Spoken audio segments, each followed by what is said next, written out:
Muy bien, entonces retomamos la clase. Habíamos tocado ya el tema de enzimas, donde habíamos definido las enzimas como catalizadores orgánicos de naturaleza proteica. Es decir, todo organismo vivo en su composición, ya sea unicelular o multicelular, tiene este tipo de sustancias llamadas enzimas, ¿no?, que regulan o aceleran la velocidad de reacción en el organismo. Entonces, vamos a ver estas diapositivas donde nos ilustran mucho mejor sobre las características y las particularidades de las enzimas. Entonces vean ustedes cómo para estudiar ya a profundidad es todo un campo grande del conocimiento, ¿no?, que nos hablan de enzimología. Hay una serie de clasificaciones que se hacen, método de acción de las enzimas, la cinética, o sea, la velocidad de reacción, actividad enzimática, los coenzimas, factores que afectan la cinética enzimática. Como son catalizadores, entonces hay todo un conjunto de fenómenos que hay que estudiarlos. O sea, es amplio el tema de la enzimología, pero nosotros vamos a ver lo necesario para tener una idea. Aquí vemos de que en todos los organismos vivos, ¿no?, hay una serie de reacciones químicas, reacciones bioquímicas, y eso le da, por supuesto, la presencia de los catalizadores, le da velocidad a ese conjunto de transformaciones que existen en cada organismo. Entonces, las enzimas son catalizadores biológicos. ¿Qué hacen las enzimas? ¿Qué función cumplen? Aceleran una reacción. Vean, no se consumen en el proceso, no forman parte del producto. Cuando empieza la reacción, está presente la enzima y termina la reacción y se recupera, no se consume. Y son específicas. Para cierto tipo de reacción, este tipo de enzima se dice. Para otro tipo de reacción, este otro tipo. Su acción se realiza porque disminuye la energía de activación. Eso es la parte técnica. Ven ustedes, son específicas, decimos. Vamos a ver, aquí está el conjunto de cosas. Ya. Las enzimas son muy específicas y solo trabajan en ciertos sustratos. Miren cómo acá estos círculos se acomodan aquí. Entonces, eso quiere decir que son específicas. Para acá, esta L invertida entra aquí, entraría acá, y este otro cuadrito entra acá. Entonces, eso significa de que tiene una reacción específica, que lo vamos a ver luego. Esta gráfica es muy importante. La reacción avanza en este sentido, ¿no? En este sentido, mientras pasa el tiempo, va avanzando la reacción. Para que haya reacción se requiere energía. Entonces, estos son los sustratos o las materias primas, y aquí tengo el producto. Entonces, miren ustedes, yo necesito esta energía, esta cantidad de energía, desde aquí hasta aquí, para que haya la transformación desde el sustrato hasta el producto. Pero si yo tengo la presencia de enzima, entonces yo necesito esta energía mucho menor. Vean la importancia de la presencia de las enzimas entonces. Sin enzima necesito más energía de activación. Con enzima, menos energía, ¿no? Eso es lo interesante. Y aquí el tema de la especificidad que decíamos hace rato. Aquí está la enzima más el sustrato. El sustrato es la sustancia que se va a transformar en producto o productos. Entonces la enzima, miren ustedes, aquí está el sustrato, esta es la sustancia que se va a transformar en el producto, y esta es la enzima. ¿Y cómo se acomoda acá? Entonces hay un estado intermedio, cuando va ocurriendo la reacción, un estado intermedio. donde se forma un complejo enzima-sustrato. Y aquí se acomodó. Quiere decir que hay enzimas específicas para cada proceso. Entonces, estos ya son los productos y se forman, pero miren cómo se recupera intacta la enzima. Este es el resultado entonces del proceso. Esto es muy importante entender así, gráficamente, de una manera muy didáctica, nos están señalando. En cuanto a la nomenclatura, terminan, en su gran generalidad, terminan con asa, ¿ya? Ustedes escuchan algo que termina con asa, entonces casi es seguro que se están refiriendo a enzimas. Miren, ureasa, amilasa, lipasa. Entonces ya tenemos una idea ya. Ureasa se relaciona con la urea. Quiere decir que ataca a la urea. Milasa a los almidones, ¿no? Así, amilasa acá, ¿no? Amilasa. Lipasa a los lípidos, a las grasas. O sea, enzima que hidroliza grasa. Enzima que ataca o hidroliza los almidones. Y aquí ureasa, enzima que ataca a la urea. Así hay que entenderlo. Entonces hay una serie de nombres que fueron evolucionando y pues en las grandes convenciones se llegan a los acuerdos, ¿no? ¿Qué denominativo se les va a dar? ¿Y dónde ocurre eso? En las convenciones, en las uniones internacionales de biología, todos los entendidos, los estudiosos en el tema, los investigadores, toman esas definiciones. Entonces, las enzimas depende del tipo de la reacción que cataliza. Cada clase se divide en subclase y subclase. O sea, es complejo el tema de la clasificación del nombre y las nomenclaturas. Mire que tiene que tomarse en cuenta incluso la naturaleza de los grupos atómicos involucrados en las reacciones.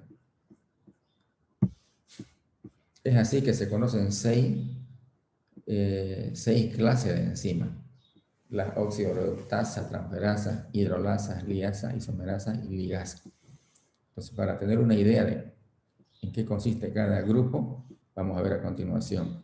Fíjense, 6 grupos entonces. Y un ejemplo acá del orden, ¿no?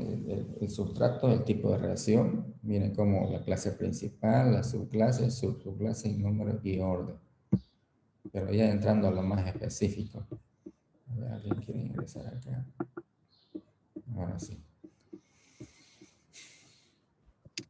Aquí tenemos la oxidorreductasa, la transferasa.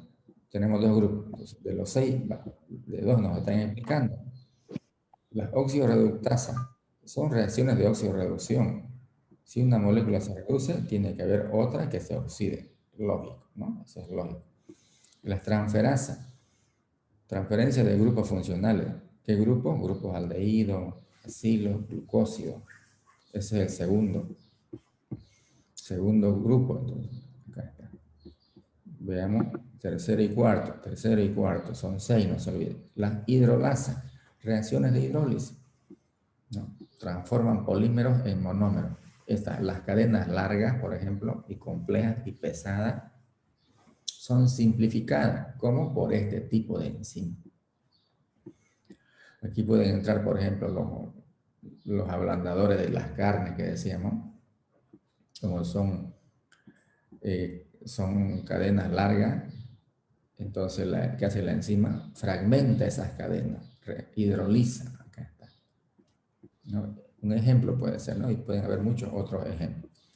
Y también las liasas, donde se adicionan a los dobles enlaces entre estos elementos. Entonces nos faltan las 5 y las 6. Aquí está las 5 y las 6. Reacciones de isomeración, las 5 que son las isomerasas. Y las ligasas, la formación con enlace, con aporte de este compuesto energético ATP o adenosín trifosfato, quiere decir, o adenosín trifosfato. Muy bien, entonces son los 6 grupos importantes. Y ahora un poquito más desarrollando para conocer nuevamente los 6 grupos, pero con un poco más de explicaciones. El grupo número 1 era la reductasa. Requieren coenzima estas reductasas, o sea, son otros factores que ayudan a la acción de la enzima. Las coenzimas son otros factores que deben estar presentes. Entonces aquí se conoce, por ejemplo, dentro de las oxidorreductasas, la deshidrogenasa, oxidasa, peroxidasa, ese conjunto de sustancias químicas que se relacionan con el proceso en sí, de oxidorreducción. ¿Qué ejemplo aquí? No vamos a mirar en detalle, vamos a pasar rápido nomás para no confundirnos y no causar confusión. Son procesos complejos estos. Ya, son procesos complejos. Si quiere profundizar más lo puede hacer, no hay problema. El grupo número 2, por ejemplo, las transferasas, como habíamos visto, vean ustedes, se va a adicionar esta molécula, ¿no? Y hay la formación de los dobles enlaces en diferentes lugares. El grupo número 3, hidrolasa. Como decíamos, el tema de la hidrólisis, cortan uniones, ¿no? Se hace más simple, se fragmenta. Aquí está esto que estaba complejo, cómo se fragmentó.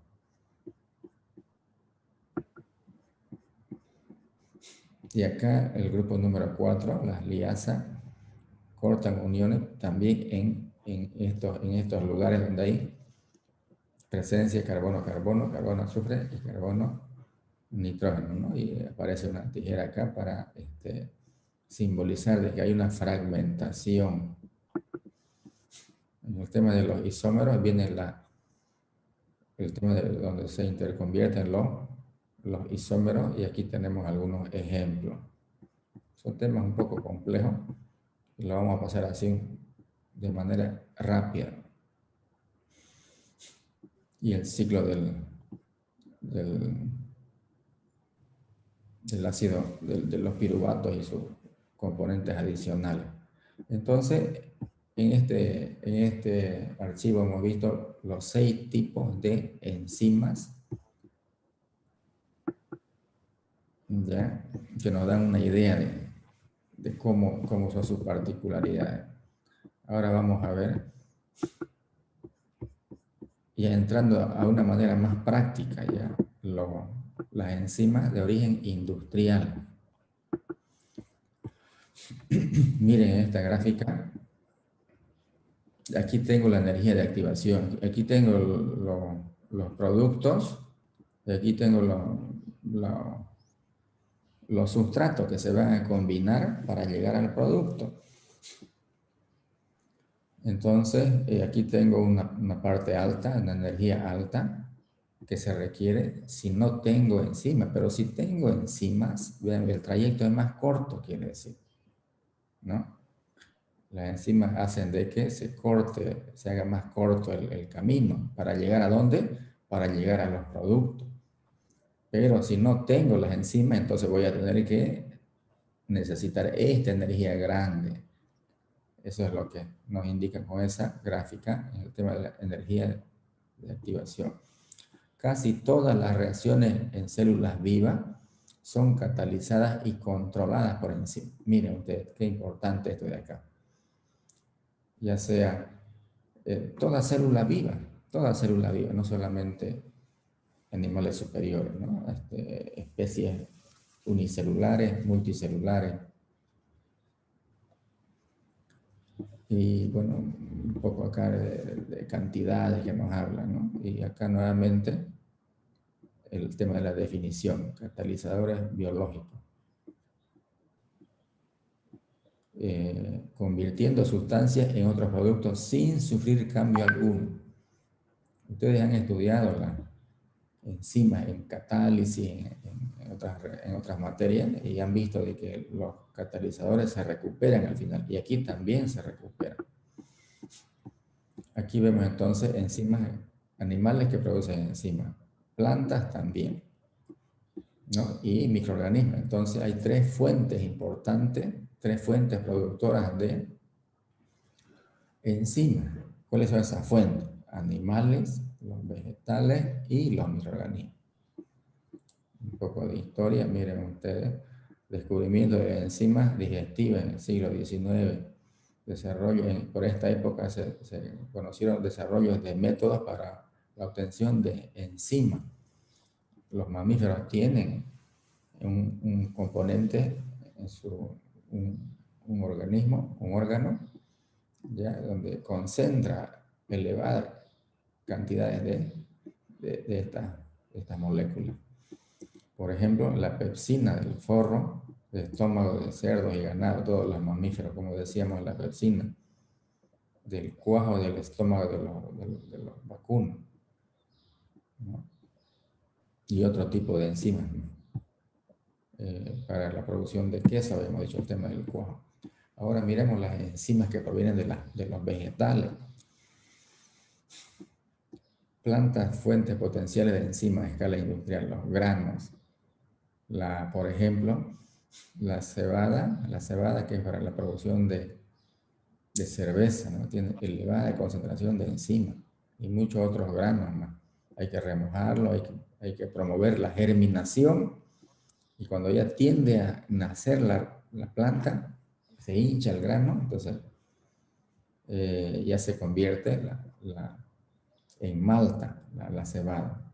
Entonces, en ese proceso de calentamiento leve, humidificación y algo de oxigenación, el grano tiende a nacer y se activan ciertos tipos de enzimas como amilasas y proteasas usadas en la producción de cerveza y otros productos, ¿no? Entonces se llama ese proceso el malteado, donde la materia prima es la cebada y el producto final es la malta, que es la misma cebada, pero germinada ya. Entonces el grupo que está haciendo cerveza tiene que tomar muy en cuenta, si me están escuchando, esto de acá de la germinación, tiene que explicarlo. Bueno, están haciendo todo, ¿no? Entonces hay que desarrollarlo muy bien, esto de acá de la germinación. Y por allá, por el siglo XIX también, se conocen métodos para la producción de grandes cantidades de este tipo de enzimas, ¿no? Muy bien, seguimos entonces. ¿Qué más tenemos acá? Aquí tenemos, vean ustedes, la papaína se obtiene de la papaya, la ficina de la higuera, de los higos, y la bromelina de las piñas. Entonces, todo lo que son, ya habíamos hablado algo, los ablandadores de carne, vean qué otras aplicaciones más tienen estas enzimas, ¿no? O sea, de aplicación industrial muy importantes.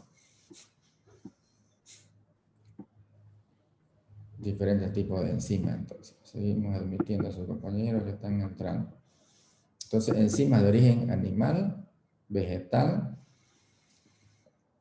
y ahora enzimas de origen microbiano. Aquí. ¿Qué significa con esta diapositiva al mostrarnos qué mensaje nos están dando? Una cruz le ponen a este, otra cruz a este y a este lo dejan así. Estos son los microorganismos. Fácil manejo, alto rendimiento, estabilidad. Quiere decir de que no es factible ya obtener o producir enzimas provenientes de animales, tampoco de los vegetales. Hay razones, ¿no? En cambio, sí es recomendable, quiere decir, la producción industrial de enzimas que provienen de los microorganismos. Eso quiere decir, vamos a ir desarrollando por qué es. Cuando se obtienen enzimas de microorganismos, vean ustedes la producción de grandes cantidades a bajo precio. Ya estamos viendo ventaja ya. Es lo más ventajoso entonces producir enzimas de esta fuente a partir de los microorganismos. El tema del rendimiento, los bajos costos, no afecta por las estaciones del año. ¿Qué significa esto? No afectada por las estaciones del año. Yo puedo producir enzimas de plantas, de higos, de papaya, de piña. Pero tenemos que hacer grandes plantaciones, esperar que la planta crezca, se desarrolle, tiene que haber humedad, hay que fertilizar, o sea, hay que esperar mucho tiempo. Eso quiere decir, entonces ya hay desventaja al utilizar esta fuente. Eso significa esto de acá. Uso de mutantes y procesos de selección que aumenta la producción de enzimas hechas a medida a través de la ingeniería genética y diseño de proteínas. Esto en laboratorio se manipula, ¿no? Cuando se utilizan microorganismos. Microorganismos como fuente de enzimas. Y aquí va a complementar igual también. Si yo quiero utilizar estos animales, o sea, los mamíferos, para la producción de enzimas, entonces tengo que esperar también que crezca, tenemos que alimentarlo, hay que hacerlo, la infraestructura, la granja, y esperar que crezca y sacrificar el animal. En cambio acá no. Aquí hago mi galpón, traigo mi equipo, las bombas, las tuberías, todos los sistemas, la ingeniería, y bueno, todo el año vamos a producir acá, utilizando microorganismos. En cambio acá tiene su desventaja, acá tiene su desventaja. Esto es lo más ventajoso entonces, ¿no? Producir enzimas provenientes de microorganismos. Pero aún así, ahí en el mercado ustedes van a encontrar enzimas que provienen de origen vegetal y enzimas que provienen de origen animal. Mucha gente en su granja, ¿no? En su finca, en su estancia, tiene el cuajo, dicen ellos, el cuajo. ¿Por qué? Porque cuando matan la vaca, lo sacan ese órgano y ellos lo van utilizando, ¿no? Con cierta frecuencia cuando están produciendo queso, ya sea vaca o algún otro mamífero. Y aquí diferentes tipos de enzimas, entonces nos están señalando que provienen de, aquí veamos, tenemos un moho acá. Y aquí tenemos, pueden ser bacterias estas, ¿no? Pueden ser, no nos especifican cómo. Entonces, las enzimas hidrolíticas simples como proteasas, amilasas, pectinasas, degradan polímeros naturales como proteínas, almidones o pectinas. Hay diferentes grupos de enzimas que tienen diferentes particularidades también. Aquí un poco de historia de este investigador, ¿no? Por esa época. Y aquí podemos ver la enzima con su nombre respectivo y aquí fuente. Puede ser que hongos que produzcan esta enzima, quiere decir hongos, bacterias. Vean ustedes, entonces, hongos y bacterias. Y cuando se dice hongos, se está señalando levaduras y mohos, por si acaso. Entonces, los tres grupos pueden producir amilasa. ¿Qué aplicación tienen esas enzimas? La amilasa se puede aplicar en esta industria, quiere decir, de la panadería, de la producción de papel, de alimentos, en los almidones, en la industria farmacéutica, textil, en limpieza, detergente. Mira, aquí está detallado. Otra fuente, otra enzima, la proteasa, que puede provenir de hongo, bacterias también. Muy bien, y aquí podemos ver en detalle, ¿no? El tipo de industria, la enzima y de dónde proviene la enzima. Eso es muy importante entonces. Y aquí más detallado, ya nos muestran imágenes incluso, ¿no? Un poco repitiendo el cuadro anterior. En la industria de la panadería, por ejemplo, la amilasa, quiere decir que se utiliza también en la industria del papel, en la industria de los alimentos, como habíamos visto. Las amilasas degradan el almidón, o sea, los almidones son moléculas complejas, moléculas de alto peso molecular. Entonces, estas enzimas transforman esas moléculas en moléculas simples. Eso es lo que ocurre. Hay una degradación.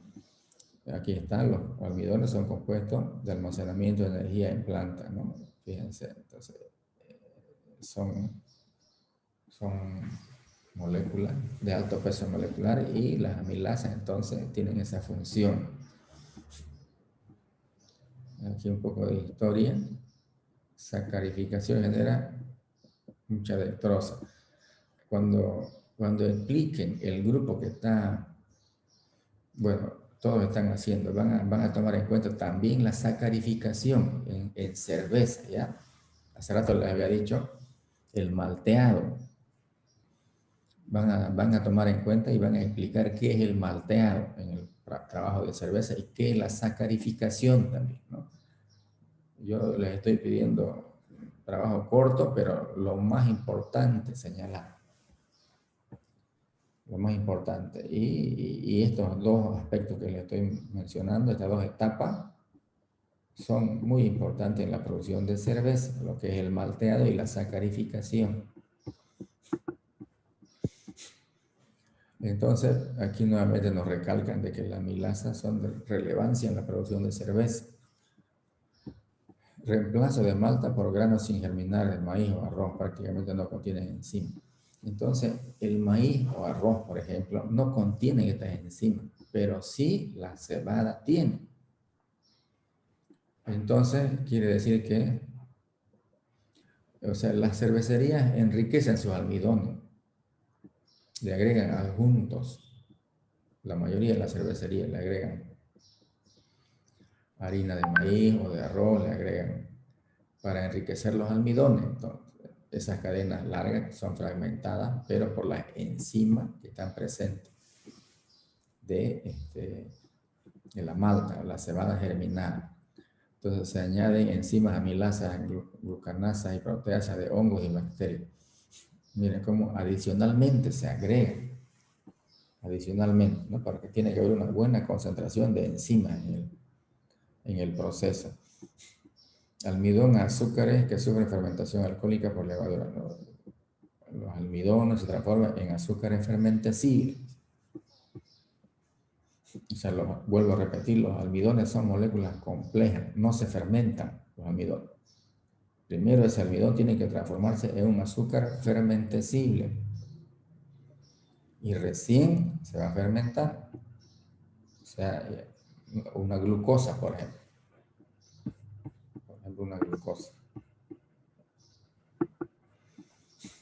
Y en la industria de la panificación, ¿no? El uso de la enzima en panadería. Las amilasas aceleran la degradación del almidón y aumenta el contenido de azúcar en la masa, acelerando la fermentación. El volumen del pan preparado con enzimas aumenta. Otras aplicaciones,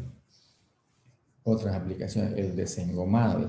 Las amilasas eliminan la goma protectora basada en el almidón. Miren, antes, ¿cómo se hacía cuando no se conocían las enzimas provenientes de los microorganismos? Antes se hacía con amilasa, o sea, las mismas enzimas, pero obtenidas de otra manera. Obtenidas de malta o de páncreas de animales, pero hoy en día se obtienen de bacterias. Por supuesto, es lo más rentable actualmente.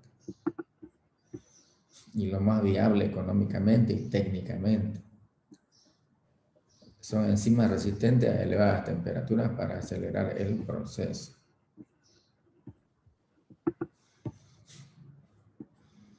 Otro tipo de enzimas, las proteasas, provienen de este grupo de microorganismos y esas enzimas, esas proteasas, se utilizan en este tipo de industria, quiere decir también. Hablando de la papaya, miren ustedes, contiene altas concentraciones de proteasas, papaína y quimiopapaína. Degradan el tejido conectivo de la carne, como el colágeno y la elastina, haciéndola más tierna, ablandando la carne, en otras palabras. Los músculos, por ejemplo, cuando hablamos de carne, la parte de los músculos son partes duras. Entonces, ¿qué hace esta enzima? Esa parte dura la hidroliza, se dice, ¿no? Se rompen esos tejidos conectivos. Y el resultado, carne más tierna, carne más blanda. Y aquí está, en forma de polvo se puede utilizar, por ejemplo, o puede venir de otra manera también, ¿no? O granulado. Y el procedimiento. Y la ficina, por supuesto, proviene de los higos y la bromelina de la piña. Seguimos viendo el tema de las proteasas. El gluten se degrada por proteasas obtenidas de hongos. Fíjense, ya mencionamos a los microorganismos. Para hacerla más fácil de manejar y aumenta la capacidad para retener burbujas de aire. Quiere decir que se hincha la masa. En el tema de tratamiento de los cueros, las proteasas de microorganismos son altamente efectivas en la producción de cuero. Después de remover el pelo y antes de curtir, el cuero debe ser suavizado por un proceso conocido como rendido puro. Miren, antiguamente cuando no se conocían entonces estas enzimas que provenían de estos microorganismos, antiguamente se sumergía en agua y estiércol fermentado de perro o de pájaro. Ahí estaban las enzimas, había que buscar en qué lugar se encontraban esas enzimas. Y antiguamente se procedía a esta práctica, que son un campo de cultivo para las bacterias que producen proteasas suavizantes de cuerpo. Pero esto ya quedó en la historia, ya se utilizan diferentes tipos de microorganismos. ¿Para qué? Para producir proteasas, esta enzima, para el tratamiento de cuero. Y aquí un poco similar, ya un poco resumiendo ya, ¿no? el tema de la aplicación, lo mismo, ¿no? Los cuadros y las aplicaciones, importantes. Explicaciones adicionales como las pectinasas, vean ustedes, en la producción de zumo de fruta. Al prensar las frutas y vegetales para la obtención de jugo, las pectinas de alto peso molecular reducen la producción. Pectinasas procedentes de cultivos estos ya son mohos. Se pica la fruta y se agrega pectina para degradar las pectinas de cadenas largas. Se reduce la viscosidad del zumo, facilitando la filtración y se obtiene más cantidad. Entonces, vean ustedes la ventaja de utilizarlo, interesante. En el tema de los detergentes, ¿no? También tienen estos efectos, ¿no? Las manchas que contienen proteínas son difíciles de remover. Las proteínas no se disuelven fácilmente en agua. A alta temperatura la proteína se cuaja en la fibra, dice. Bueno, entonces todo esto facilita, ¿no? Todos estos trabajos, la presencia de las enzimas. Por eso viene a veces una especie de competencia, ¿no? Este detergente tiene tal aditivo, tal ingrediente, y está ahí las marcas comerciales. En el tema de los detergentes, como en todo producto. Bueno, estamos terminando esta parte. Aquí podemos ver en el uso de detergente qué tipo de proteína, ¿no? Y cuáles son los microorganismos. Estos son bacterias. Y a qué pH son más activos, quiere decir. Muy bien. Y aquí un poco para mirar, ¿no? Las aplicaciones en qué campo. En el campo de los detergentes, por ejemplo, se utiliza gran cantidad de enzimas en textiles, en investigaciones bioquímicas y así. Se puede ver en diferentes campos. Aplicación y uso de enzimas. Entonces, tienen mucha importancia industrial las enzimas. Y aquí hay una clasificación de microorganismos, ya que no vamos a entrar a esto. Esto ya lo hemos visto, lo van a ver ya. Aquí, como son zonas calientes, zonas volcánicas, quiere decir que también es un hábitat, ecosistema específico, donde hay temperaturas elevadas y también hay microorganismos que se han adaptado y viven en esos lugares, como son los extremófilos, por ejemplo. Aquí, vean ustedes, zonas frías, en las zonas congeladas, en los antárticos y en esos lugares que también se encuentran microorganismos ahí que se han adaptado y viven. O de repente están fosilizados, ¿no? Van y encuentran para los estudios correspondientes. Bueno, esas son clasificaciones de microorganismos. Entonces, en esta clase hemos podido ver que hay 6 grupos de enzimas que tienen acción específica, y pues hemos visto también de que hay 3 fuentes importantes a nivel industrial, 3 fuentes productoras de enzimas, ¿no? Enzimas que provienen de microorganismos, enzimas que provienen de animales y enzimas que provienen de vegetales. Entonces, la industria, ¿con cuál se queda? Con la tecnología más rentable, más viable económicamente y técnicamente. ¿Cuál es? Utilizando microorganismos. Y ya hemos visto las ventajas y desventajas. Muy bien, estamos terminando. La siguiente clase vamos a complementar algunos aspectos importantes ya con otra pizarrita. ¿Hay alguna consulta, alguna pregunta?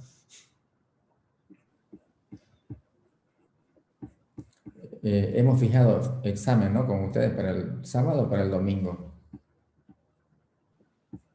Domingo, ingeniero. El domingo. Ya tenemos la hora, ¿no? Para las 8 de la mañana. ¿Sí?